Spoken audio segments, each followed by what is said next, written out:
Bonjour, bonsoir à tous et à toutes. J'espère que vous allez bien. Je suis content de vous retrouver pour un nouveau direct.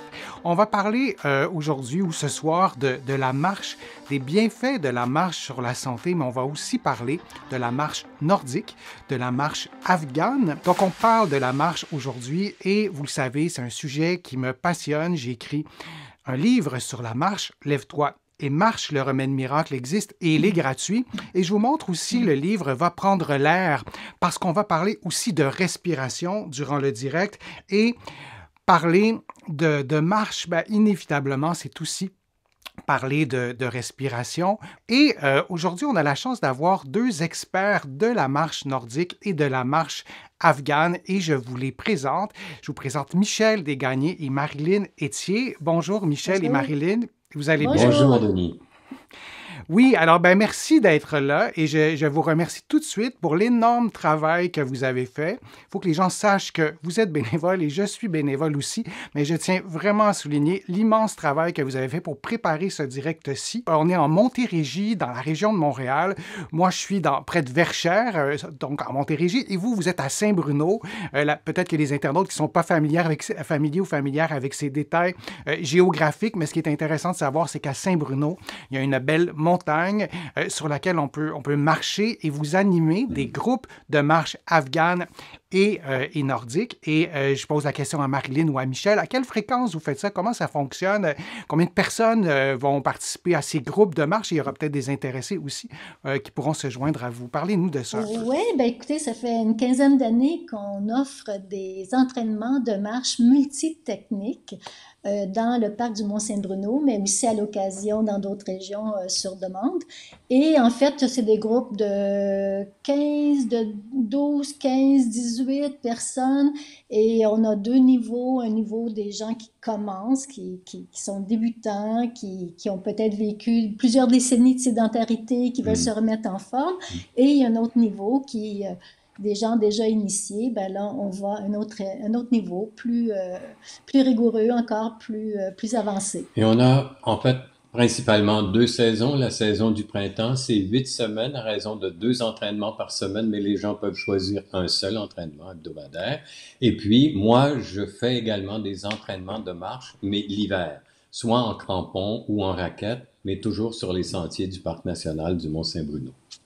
Ah ben c'est intéressant. Et je le dis tout de suite, on voit à l'écran votre adresse courriel, on peut vous contacter. Vous avez aussi une page Facebook. Le titre de votre page Facebook, c'est Santé à pied. Je vais le répéter durant le direct.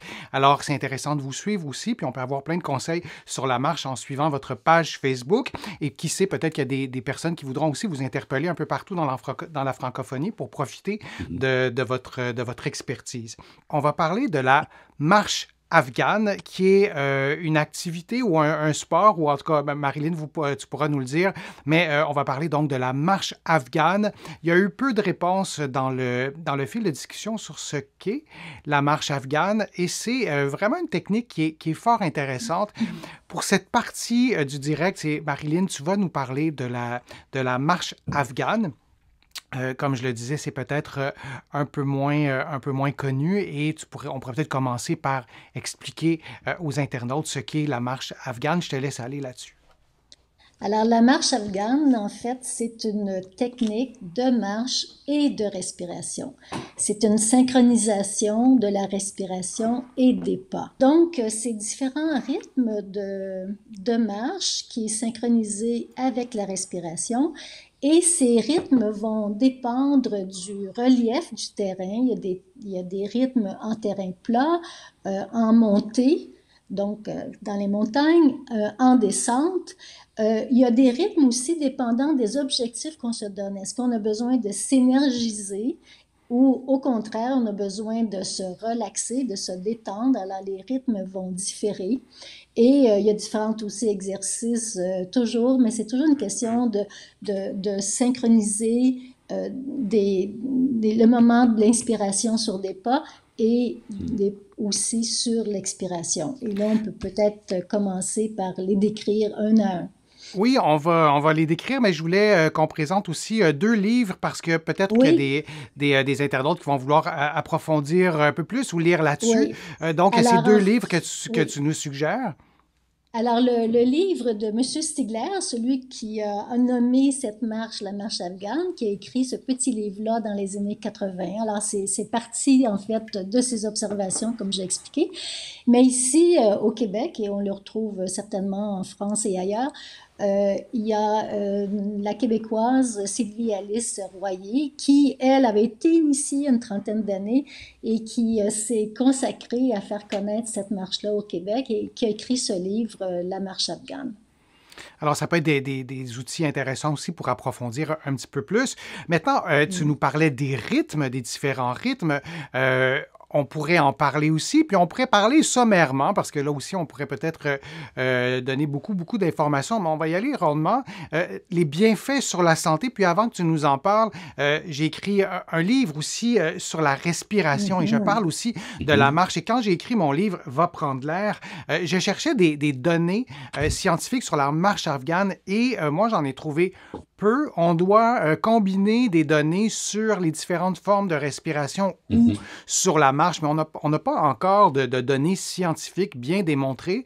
Par contre, ben, quand on pratique la marche afghane, c'est ton cas évidemment, Marilyn, ben, on observe aussi des bienfaits. Donc, parle-nous de tes observations à toi. Oui, c'est vrai qu'il y a eu peu de recherches qui ont été faites, mais je pense que les effets sont naturellement, je pense qu'on logiquement, on peut comprendre que quand on fait cette technique, ben on va vers une oxygénation optimale, c'est-à-dire que dans cette marche-là, on fait de la marche, une respiration consciente où on essaie d'avoir une respiration complète, c'est-à-dire abdominale, thoracique, claviculaire, et on porte attention à ce qu'elle soit optimale, la respiration. Fait que déjà, de pratiquer cette technique, on s'assure d'une grande oxygénation, peut-être plus qu'habituellement. En plus, moi, je dirais que comme deuxième bienfait, je vous dirais, c'est de l'entraînement d'un muscle qu'on néglige souvent, c'est le diaphragme. On pense beaucoup à nos muscles, à nos quadriceps, à nos biceps et tout ça, mais le diaphragme, c'est un muscle aussi. Et si on a eu une vie très sédentaire, ben peut-être que ce muscle-là, il n'a pas beaucoup travaillé, et puis qu'on a puis qu'on est dans une vie stressée et tout ça, puis qu'on a déplacé notre respiration vers le haut et superficiel, ben peut-être que ce diaphragme-là, ben il n'a pas l'habitude d'avoir travaillé beaucoup. Et ce qui est intéressant aussi par rapport au diaphragme, c'est que dans la majorité des cas, on va proposer des exercices de respiration, des exercices de détente en position statique. Pas toujours, Mhm. mais presque toujours. Et la marche afghane, c'est une façon aussi de se familiariser avec la respiration, mais de façon fonctionnelle. Tu vas nous l'expliquer dans quelques instants. C'est très Oui. encadré comme façon de respirer, mais c'est Mhm. quand même fonctionnel parce qu'on est en mouvement, on marche plutôt que d'être couché sur le dos avec la musique et les mains sur le ventre. C'est pas inutile Oui. de le faire en position statique non Mhm. plus. On pourrait faire Ouais. aussi une longue liste de bienfaits potentiels aussi de la marche afghane, par exemple, sur votre fréquence cardiaque, un peu comme la cohérence cardiaque ou la Mhm. respiration rythmée. Il y a des effets aussi sur la santé mentale et en général, quand on pratique la marche afghane, c'est pas nécessairement dans un centre commercial ou dans son salon, c'est à l'extérieur et Mhm. d'être exposé, Mhm. d'être en présence de la nature. Et ça, il y a Mhm. plein d'études qui l'ont démontré. Ça a des Oui. bienfaits aussi sur la santé mentale. Moi, m'intéresse, en fait, tout m'intéresse dans ce que tu dis, Marilyn, parce que c'est quelque chose qui est fascinant d'arriver à synchroniser notre respiration avec nos pas. Il y a Siam qui pose la question, hein, comment, oups, pardon.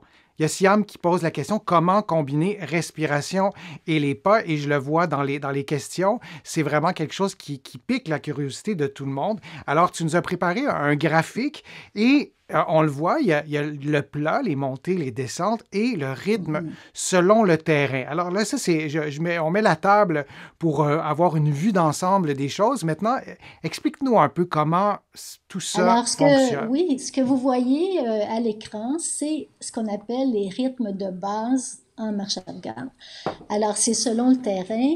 Alors vous voyez qu'il y a toujours quatre chiffres. Alors, par exemple, si on était sur un terrain plat, les chiffres sont 3, 1, 3, 1. Il y a toujours quatre chiffres. Alors, je vous explique que veut dire ces quatre chiffres-là? Le premier chiffre, c'est le nombre de pas sur l'inspiration. Le deuxième chiffre, c'est le nombre de pas sur la rétention à poumon plein. Hein, on inspire et on fait une rétention sur un pas. Et le troisième chiffre, c'est le nombre de pas sur l'expiration, 3. Et le quatrième chiffre, c'est le nombre de pas sur la rétention à poumon vide. Donc, je t'interromps. Quand tu dis la rétention, c'est qu'on arrête, on arrête. interrompt la respiration, en l'occurrence, pendant 1 seconde, après l'avoir inspiré ou expiré pendant 3 secondes. C'est ça. Exactement. Alors, je vais le faire bruyamment. Ça ne veut pas dire qu'on fait ça dans la vraie vie, là, mais pour que les gens entendent bien. Alors, disons que ça, c'est un pas. Disons, je vais faire ça comme ça, un pas, parce que vous voyez, c'est un peu compliqué. Alors, ça fait...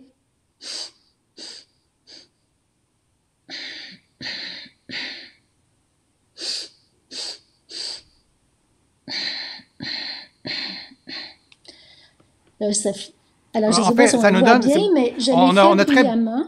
On a très bien vu et ça devient beaucoup plus concret aussi pour les internautes qui nous suivent. Et on a une vidéo aussi qui nous permet de voir ça. Est-ce que c'est le bon moment pour la montrer, Marie-Lynne, la vidéo? Oui, on pourrait le montrer absolument. Alors là, je m'adresse à tous les internautes. Je suis le technicien aussi, simultanément, vous le savez. Alors là, c'est moi qui gère la vidéo. Alors peut-être que je vais avoir de la difficulté, mais on va essayer de voir ça ensemble. Donc, je vais démarrer la vidéo, Marie-Lynne, puis on va, en principe, il y a le son. Vous me direz si vous entendez bien.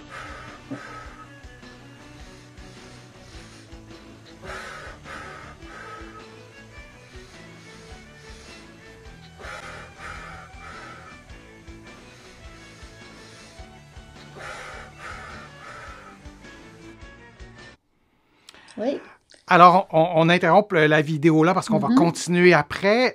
Et c'est, j'oublie, je vais le rementionner. Peut-être que tu peux m'aider, Marie-Lynne, mais là, cette vidéo-là, elle est tirée d'une chaîne YouTube de Jean-Pierre Ménard, si je ne me trompe pas. Je fais appel à ma mémoire, je ne me trompe pas. En fait, c'est de Corinne Stigler. C'est la fille de M. Stigler qui a écrit le livre, qui continue son œuvre en France. OK. Et c'est aussi une vidéo de Jean-Pierre Ménard, si je ne me trompe pas, qui est tirée de YouTube. Donc, c'est vraiment... je vais mettre aussi le lien de la vidéo YouTube sur la description de la vidéo. Donc, on a vu cette façon de marcher, et là, on est dans la rubrique sur du plat, qui peut être, j'allais dire, choquante presque quand on n'est pas familier avec ça. Choquante dans le bon sens du terme, en fait, que ça nous surprend, ça nous étonne. Est-ce que tu peux... on ne remontera pas la vidéo, mais de nous dire un peu, quand tu le montres à des gens dans tes groupes de marche de santé à pied à Saint-Bruno, comment les gens réagissent et qu'est-ce que tu leur dis pour arriver à intégrer ça, ça ne semble pas nécessairement intuitif, disons? D'abord, le 3-1-3-1, c'est la respiration qui est le plus près de notre respiration naturelle. C'est-à-dire que dans la vraie vie, là, si on n'avait pas à compter, on ferait peut-être, c'est ça, 2-3 pas en inspirant, puis 2-3 pas en expirant. Et notre respiration, on le sait, elle n'est pas en continu. Même si c'est une fraction de seconde, il y a un petit arrêt et elle continue. Un petit arrêt continue, c'est des fractions de seconde, mais le 3-1-3-1 est le plus près de la respiration naturelle. Et en général, c'est assez facile. Mais pour tous les rythmes en marche afghane, il faut les apprivoiser, il faut prendre le temps. Parce que on fait 3, puis il faut doser, hein, parce que là, c'est... Puis là, on n'a plus de place pour aller chercher les 2 autres. Alors, ça demande une adaptation. Pour certains, c'est ultra facile. Pour d'autres, c'est compliqué. Alors même que des fois, je vais enlever le 1 de rétention pour simplifier, faciliter. Mais ça demande d'apprivoiser chacun des rythmes. Est-ce que ça peut être une bonne façon pour des gens qui voudraient le faire à la maison, là, en écoutant le direct ou après plutôt, mais pour commencer, de prendre une inspiration qui dure 3 secondes, puis de l'interrompre pendant 1 seconde et ensuite d'y aller de façon plus saccadée, ou c'est pas une bonne idée de faire ça? Effectivement, c'est bien que tu me poses cette question-là parce qu'on peut le faire de 2 façons. On peut le faire de façon fragmentée, c'est ce que vous avez entendu, c'est ce que j'ai fait tantôt, Alors, on peut le faire fragmenté. Pour certains, c'est difficile, mais on peut le faire en continu.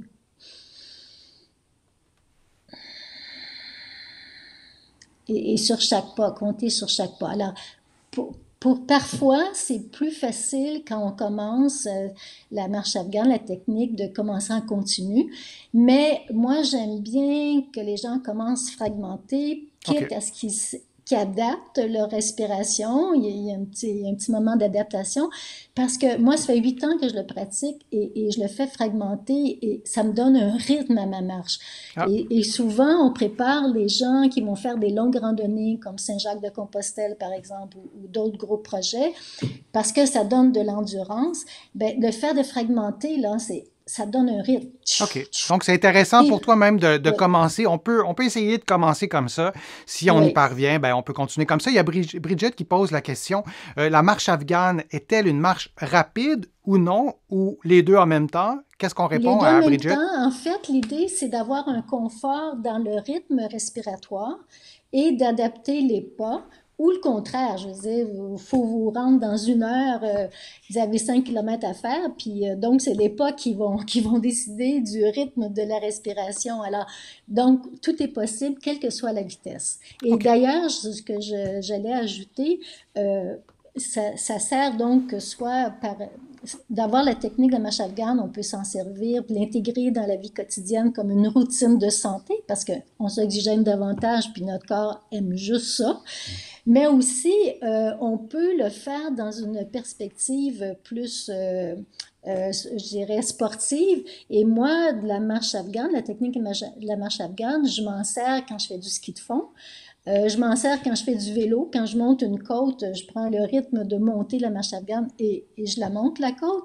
Alors, on peut s'en servir en jogging, on peut s'en servir dans différents sports, en fait. Alors, c'est une technique transversale à toutes sortes d'activités physiques parce que c'est normal, on respire. Et ça, c'est D'ailleurs, intéressant. Puis, je m'excuse de t'interrompre, Michel, on parle ça va. en même temps parce qu'il y a un petit décalage dans nos sons. Mais il y a Elisabeth qui pose, en fait, qui passe un commentaire. Et sachez que je lis tous vos commentaires et je garde vos questions pour la fin. Mais Elisabeth nous dit très intéressant, même si c'est trop difficile pour moi. Et c'est souvent une réaction qu'on a quand on est témoin de cette façon de respirer.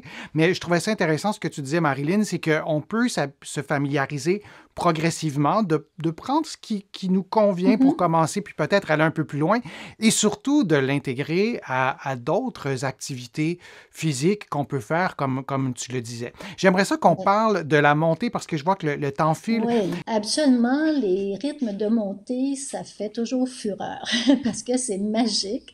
Oui. Parce que quand les gens montent une Mm. côte puis ils voient qu'avec ce rythme-là, ils sont pas essoufflés, ben les gens en reviennent pas, ils sont renversés. Pour eux, là, c'est comme habituellement, ils vont toujours être essoufflés en montant. Ils vont appliquer ce rythme-là, puis ouf, le- en fait, le rythme, on donne l'oxygène au cœur, puis les fréquences cardiaques se réduisent. Alors, c'est pas sorcier, en fait, c'est qu'on permet au cœur de baisser de fréquence. Alors, pour revenir à la montée, il y en a deux. OK? Alors, encore mes 4 chiffres, 3, 0, 3, 0. Et il y en a un autre qui s'appelle 2, 0, 2, 0. Alors, c'est quoi la différence entre les deux?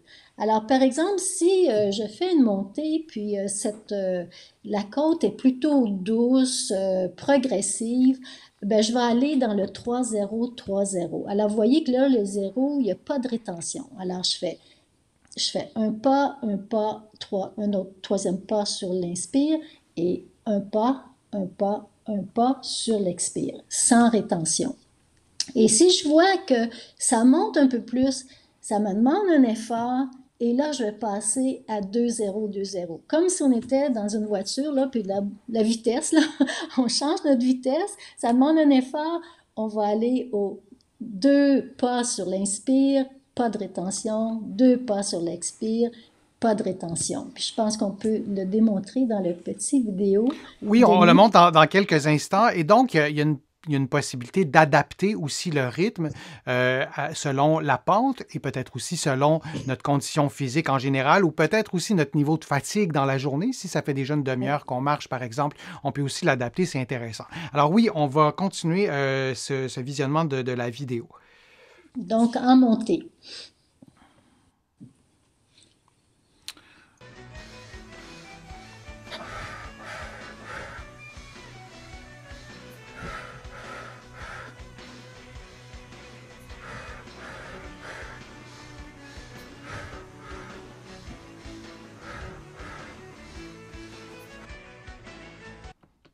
Ça fait on pouvait Voilà, l'entendre qu'il n'y avait pas de, qu'il y de avait pas de rétention. rétention. Hein. C'était assez clair, je pense, de cette façon-là. Et donc, on peut prendre trois, ou finalement, si on le simplifie, on peut prendre trois ou deux respirations, inspiration suivie d'expiration. C'est ça? Exact, Et exact. Et vraiment, ça marche. Puis en vélo, quand je monte une côte, c'est ce que je fais, le 2-0-2-0. donc, maintenant, on va regarder en descente qu'est-ce qu'on doit suivre, en fait.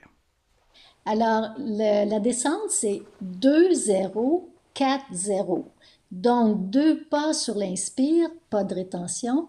4 pas sur l'expire, pas de rétention. Pourquoi? Parce que quand on descend, il n'y a pas d'effort cardiaque comme en montée. Et là, ben, on en profite. On se détend. Fait qu'on se détend et l'expiration est un mouvement où on se laisse aller, justement, quand on expire. Donc, on va faire un plus grand nombre de pas sur l'expiration pour profiter du fait qu'on descend et qu'on se détend. Alors, ça va faire comme...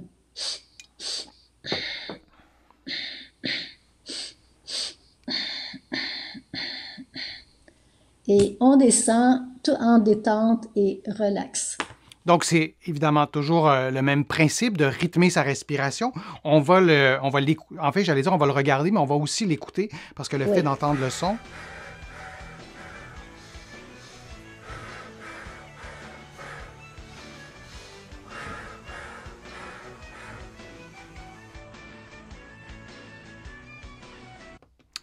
Donc, on Voilà. avait une démonstration, puis en l'écoutant aussi, c'est plus facile. En le regardant et en l'écoutant, c'est plus facile aussi Oui. de le voir. Donc, ça, c'est les différents rythmes. Si on parle un peu aussi des objectifs aussi qu'on peut avoir, Oui. si on regarde cette Oui, parce diapo-là, que effectivement, là, on vient de parler des rythmes selon le terrain, mais on peut parler de rythme selon l'objectif qu'on se donne. Alors, vous voyez que le 3-1, 3-1, le 2-0, 2-0, 3-0, 3-0, c'est l'inspire égale l'expire. Le nombre de pas sur l'inspire avec la rétention égale le même chiffre en expiration. Mais aussi, on pourrait penser qu'on ferait moins de pas sur l'inspire et plus de pas sur l'expire. Et le contraire, mhm.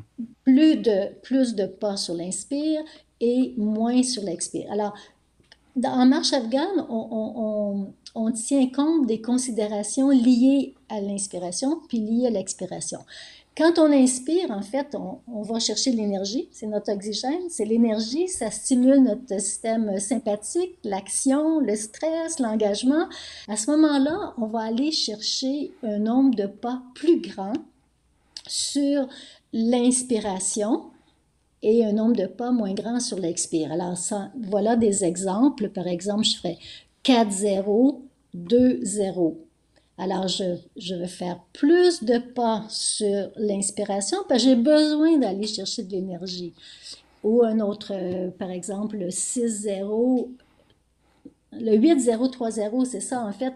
Ça, c'est encore plus audacieux d'aller chercher 8 inspirations sur des pas et faire 3 expirations. Mais l'idée ici, c'est de jouer avec ce que l'inspire nous apporte et ce que l'expire nous apporte. Et il y a des commentaires qui nous disent c'est un peu le même principe de la respiration rythmée ou de d'autres techniques de Oui, respiration. Exactement, c'est vraiment lié à ça. exactement. Et la particularité, c'est que les pas sont liés dans la marche afghane, les pas sont liés au rythme respiratoire et c'est ça qui devient aussi intéressant. Puis c'est une autre façon aussi de se réapproprier sa respiration et de découvrir aussi une autre façon de marcher. Donc, ce que tu nous montres, c'est la version énergisée. Il y a aussi la version à l'inverse. En fait, tout devient inversé, c'est se Oui, détendre. exactement. Alors, si vous êtes quelqu'un qui est stressé, angoissé, anxieux, ben là, vous avez besoin de vous détendre. Alors là, on va proposer des rythmes, ce qu'on appelle des rythmes longs, où le nombre de pas sur l'inspiration va être plus petit que le nombre de pas sur l'expiration, parce qu'on veut se détendre. Donc, on va faire plus de pas sur l'expiration. Alors, il y a des exemples ici, là, si tu peux reprendre le tableau. Alors, vous voyez, par exemple, le 4-0, 6-0. Fait, je fais 2 pas de plus en expiration. 5-0, 7-0. 2 pas de plus encore sur l'expiration. 6-0, 8-0. encore une fois, 2 pas de plus sur l'expiration. Et le 6-0-8-0, il pourrait être redécomposé autrement. Ça peut être 4 inspire, 2 rétentions, ce qui donne 6. Et 6 pas sur l'expire, 2 rétentions, ce qui donne 8. Fait qu'on peut aussi composer avec ça. Et il y a le fait aussi d'allonger l'inspiration ou l'expiration selon notre objectif, mais le fait de faire ça aussi, ça a pour conséquence aussi de réduire la fréquence respiratoire et pour pouvoir s'apaiser un peu, c'est vrai aussi dans des techniques de respiration que je vous ai déjà données dans d'autres vidéos sur ma chaîne, mais le fait de diminuer la fréquence respiratoire a aussi un effet apaisant. Il y a une question de Benoît, on respire par le nez ou par la bouche ou les deux en même temps, je ne suis pas sûr, mais c'est quoi la réponse à ça, Marilyn? C'est par le nez. Alors, le plus possible par le nez, à moins que vous ayez des limites physiologiques là, qui ne vous permettent pas de le faire. On voit un nouveau tableau qui est tiré du site de Marche Afghane Québec. Est-ce que tu peux nous en parler? Oui, en fait, c'est un exercice. En fait, c'est un exercice aussi que M. Stigler propose dans son livre. On l'appelle fontaine de jouvence parce que symboliquement, c'était en fait l'oxygénation nous amène de se régénérer toutes nos cellules. Alors, appelons-le fontaine de jouvence. Mais l'idée, c'est que cet exercice-là, puis je vais vous expliquer un petit peu le tableau, c'est assez fantastique parce que ça dure à peu près entre 30 et 40 minutes de marche. On fait pendant l'exercice 2000 pas, fait que si vous comptez vos pas là, pour être en forme, 7000, 8000, atteindre votre 10 000, ben vous savez qu'en faisant l'exercice, vous venez de faire un bon 2000 pas. Et l'idée, c'est que on va partir du chiffre en bas.